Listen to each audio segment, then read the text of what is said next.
am in the RN-BSN program at MUW. This is my community implementation project for class NU 465. This is my audience. This is Billy Joe Ewing, Shelby Malden, Linda Gunter, my 3 kids, Brooklyn, Adeline, and Emily West, and Barbara Ewing. They're going to be my audience today. All right, so today our main thing that we're going to be focusing on is antibiotics. The overuse of it is a huge problem in America, so we're going to kind of talk about that problem and how to fix it. We're going to talk about some side effects that we can get from overusing antibiotics, and again, how to prevent this. So the objective today of why we're doing this presentation is ultimately to reduce the overuse of antibiotics over all age groups. It's a huge problem in kids because parents will go to the doctor and their kid will be sick and miserable, runny nose, and they will beg the doctor for an antibiotic even if they don't need one.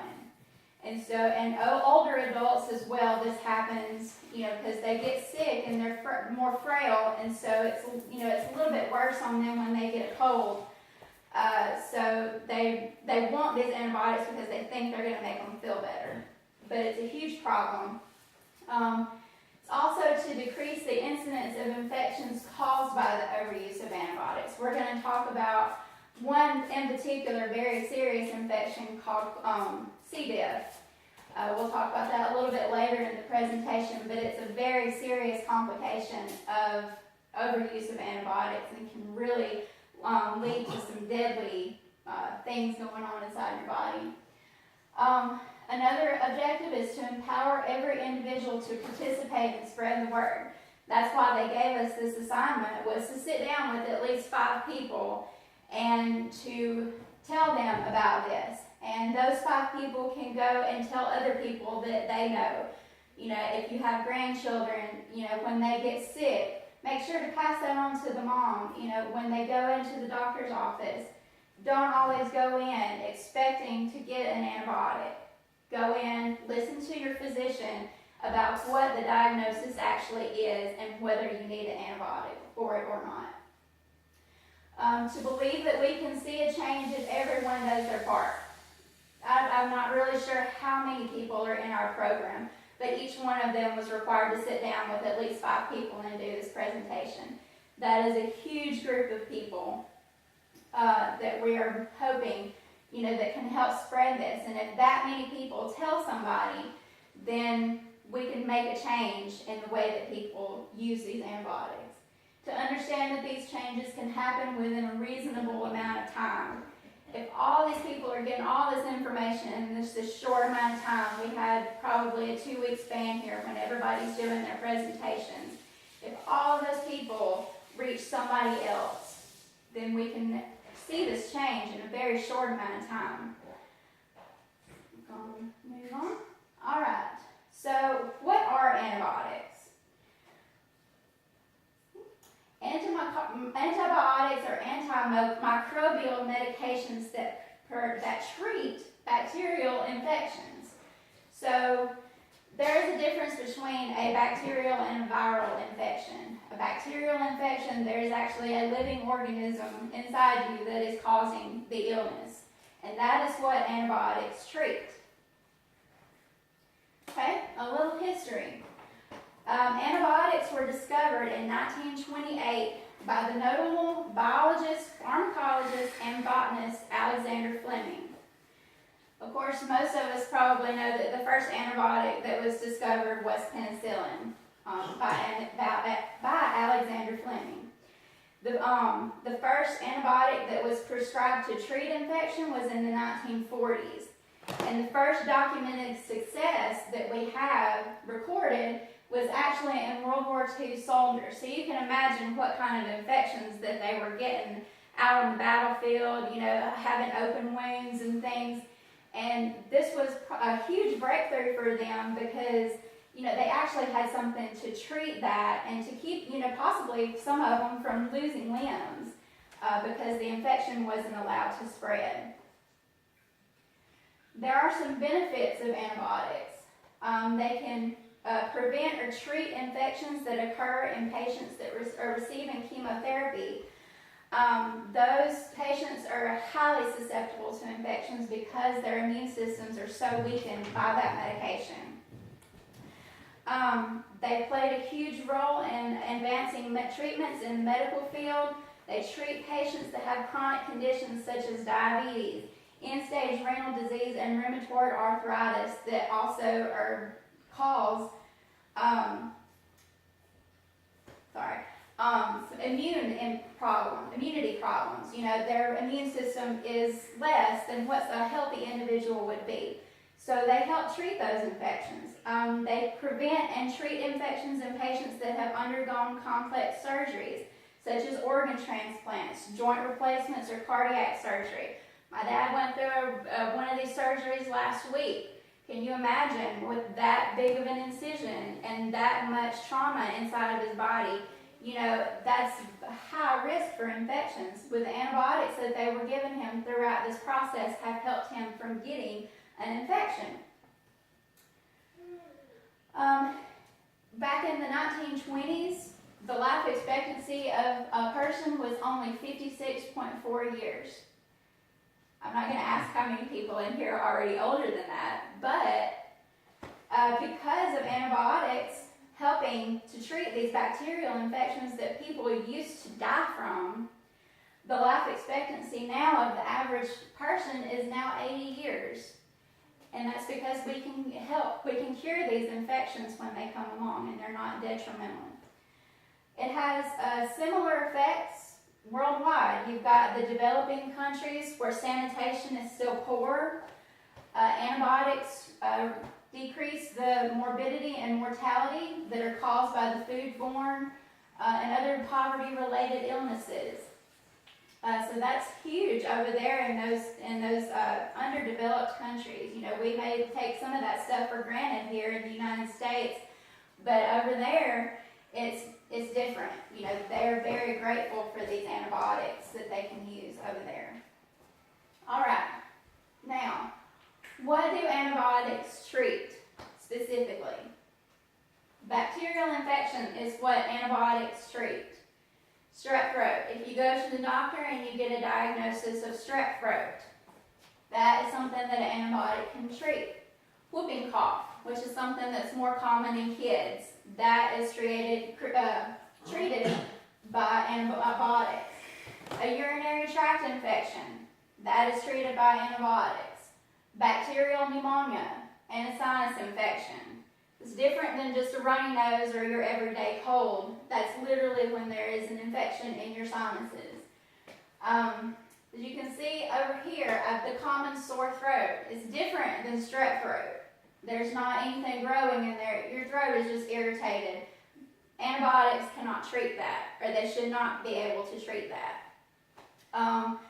So the common cold, that's one of the most common things that somebody goes to the doctor and asks for an antibiotic for, is because they're miserable and it lasts so long that they just want some relief. And so they go in and they demand an antibiotic and they get it. And it doesn't do any good. Bronchitis, that's something that's pretty common too. You cough in and you just feel miserable. And a lot of older people get this. And they want an antibiotic, but it does not help it at all. Viral pneumonia. There is a difference between viral and bacterial pneumonia. If your doctor tells you you have viral pneumonia, you do not need an antibiotic for that. There is a difference. Okay, so taking antibiotics for viral infections, it will not cure the infection. It will not keep others from catching the virus. Some people are like, well, I don't want this to spread. You know, I want to get rid of it quickly. It will not help it at all. It will not help you feel better. In fact, it could make you feel much worse. It can cause harmful side effects and can contribute to the development of antibiotic-resistant bacteria. That is one of the worst things that can happen, is when you overtreat with an antibiotic, your body can become immune to that antibiotic, and that is the problem that we are seeing. This is right here is what Alexander Fleming himself in 1945 said about antibiotics. Said the public will demand the drug, and then will begin an era of abuses. And here we are. It was almost immediately after that people started going and demanding the antibiotic because they had heard it's so great to treat these infections, so they just wanted it for everything. And so here we are today. We have things called superbugs and things like that where we're constantly having to come up with new antibiotics, and because the old ones that we have don't treat the infections that we've created. So that is one of the dangers of overuse, is the creation of superbugs. All of these come from the same process. Taking antibiotics when they are not necessary create these. They are harder to kill and they take longer to kill. The process of this actually changes the bacteria in a way that makes antibiotics not work against them. Treating these superbugs requires a higher dose of medication over a longer period of time. So how many of y'all have taken antibiotics and that 7 to 10 day period seems to last forever? I know with my kids, when they get infections and they're taking these antibiotics, having to take them twice a day and remember to take them twice a day, it's horrible. But this right here, you create a superbug in that, and you got to take it longer, so it's even worse. Some super infections are immune to all antibiotics that are available, even the strongest ones that are on the market and used today. One of the strongest ones that I know of, personally, that I've seen used a lot in the hospital is vancomycin. You don't want to mess with that antibiotic. But if that antibiotic can't kill it, it's huge. It's bad. Some examples of infections that have become harder to treat are the pneumococcal group of infections.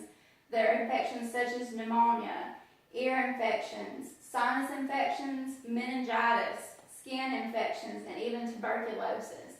So some of those things in that list are very heavy diseases that already take a long course of treatment. But if you can imagine that being even worse, but that's what this overuse of antibiotics is causing.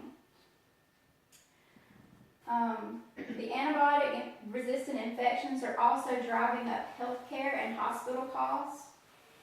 Just in 2009, the average patient being treated for antibiotic-resistant infections was reported to receive a medical bill between $18,000 and $29,000.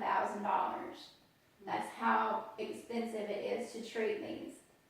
This comes to a total, I'm sorry, I didn't move this along. This comes to a total of $20 billion in healthcare costs every year in the United States.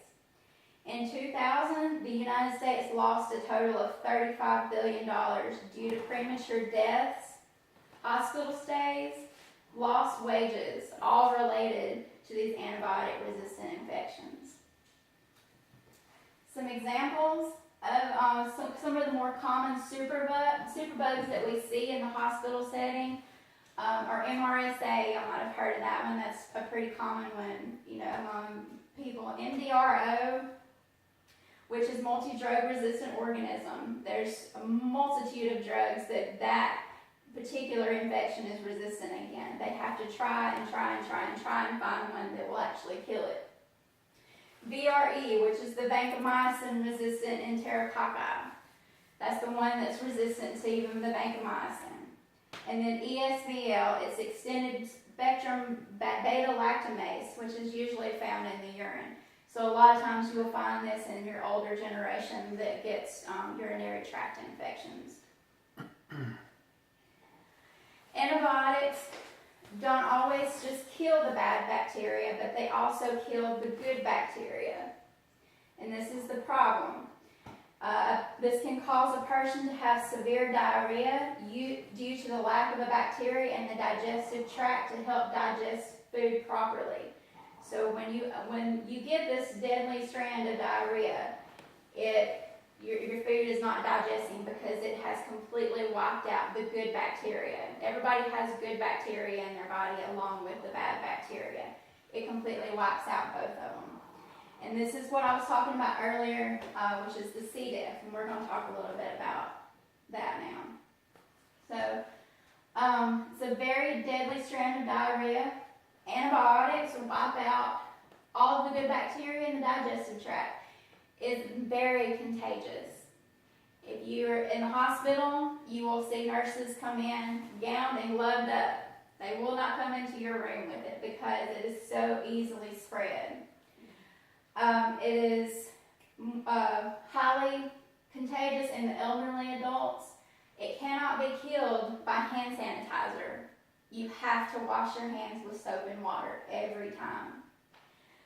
It's getting harder and harder to treat. So we're going to talk about how to treat that. The first step in treating this is to stop taking the antibiotic that triggers the infection if possible. And this is only done by your physician telling you to stop taking this antibiotic. But if you have this, that is the first thing that you need to do.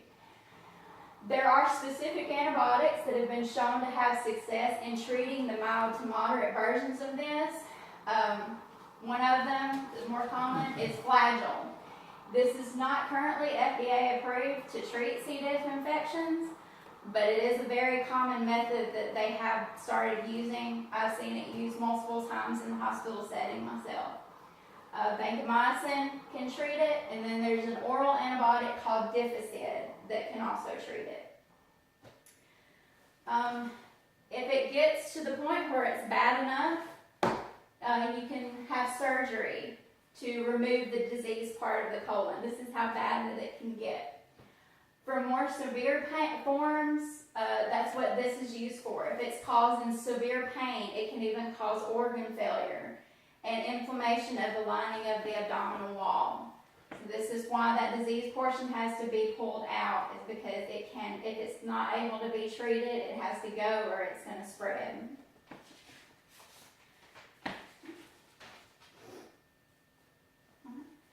Recurrent infections are common. Once you've had this, it's very difficult not to get it again because that good bacteria struggles to grow back.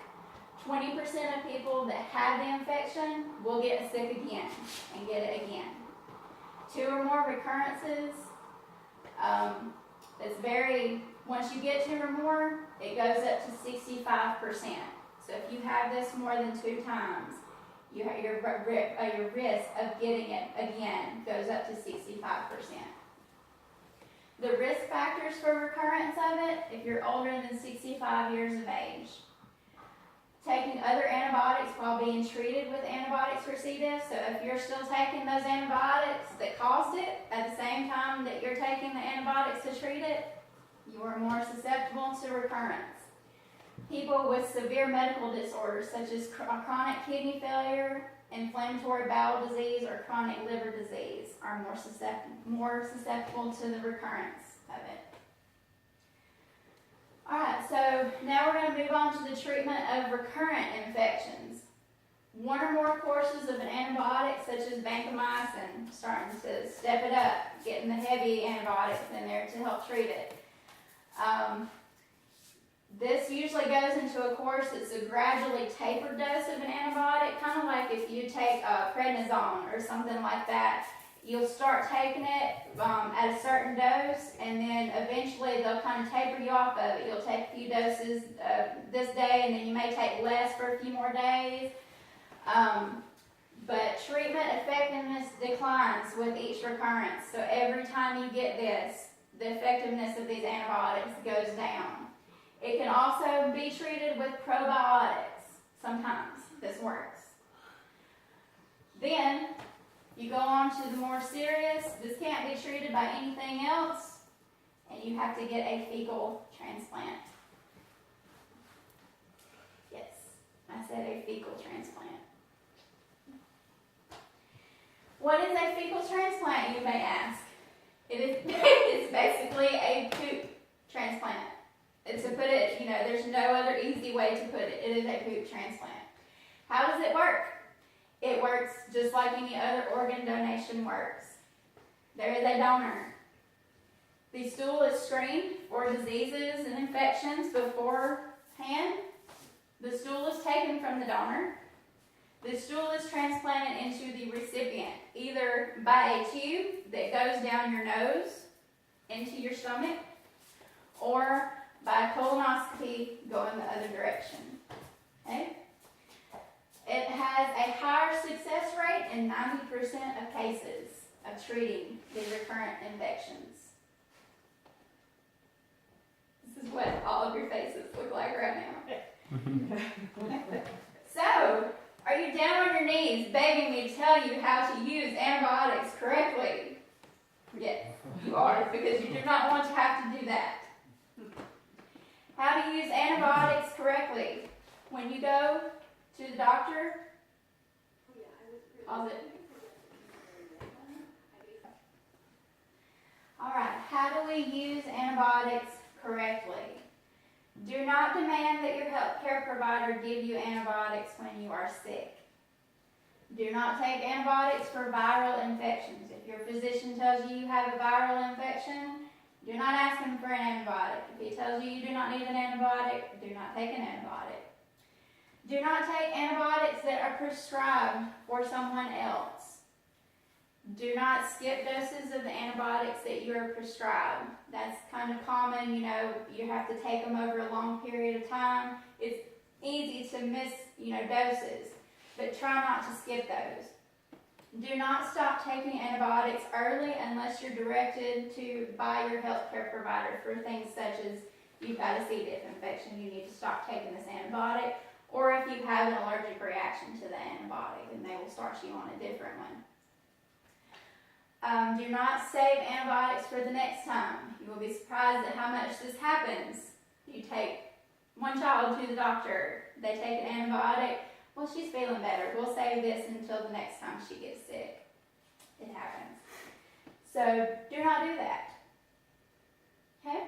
How to treat the common cold with no antibiotic use. I picked this because it's one of the more common ones that we see. Ask a physician for over-the-counter medications that can help relieve those symptoms.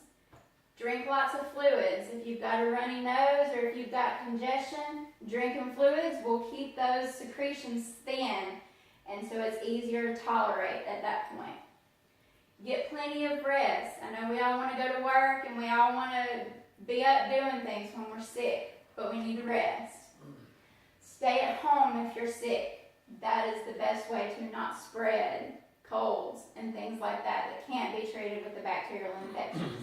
Stay home. Use a cool mist vaporizer or saline nose spray to help with those nose symptoms and throat symptoms that are not strep throat. Use crushed ice or sore throat spray or lozenges for adults.